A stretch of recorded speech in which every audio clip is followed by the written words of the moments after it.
I'm Anthony Rowling, and this is my E30 touring turbo diesel. This is my first cool car. Before this I had a 1.1 litre Saxo, which was just like a really cheap first car which got absolutely trashed. Did Ed on that. Everybody does the 6-pot petrol M50, M52 conversion. I mean, the brilliant engines. I've been quite a few E30s that have had them conversions and I love them, but I wanted to do something a little bit different.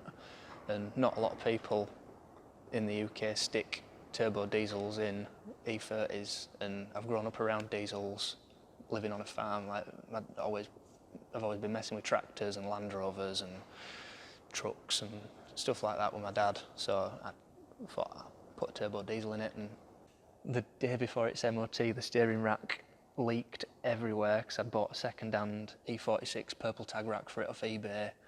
I think I must have got a bit of a dodgy seller or bad luck or something, because it was filling the boot up and I hadn't realised. I'd driven it about for a bit, not knowing that all this steering fluid was filling the boots up. I went full lock in the barn and I just heard this pop and there's steering fluid everywhere. And I had MOT booked in for next day, and then booked a day off work, managed to go out and buy a brand new steering rack, got an MOT, fit it, got an MOT, and then that weekend, like literally next day, took it to Fitted UK, and it came in top 25 in that, which we're really happy about, because that's an absolutely massive show. Like, it's huge. Yes, that was quite an achievement to get all that done and get it there and win some. I'm happy with that. That was nice.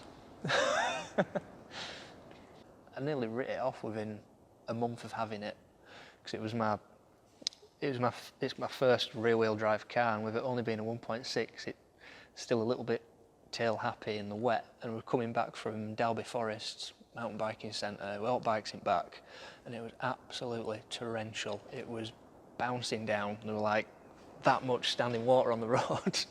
I took a roundabout a little bit fast, and it stepped out, and then it were out again.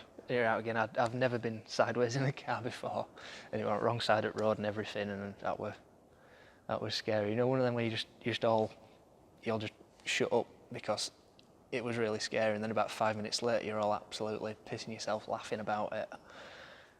That could have been really nasty. I suppose it's a bit funny now.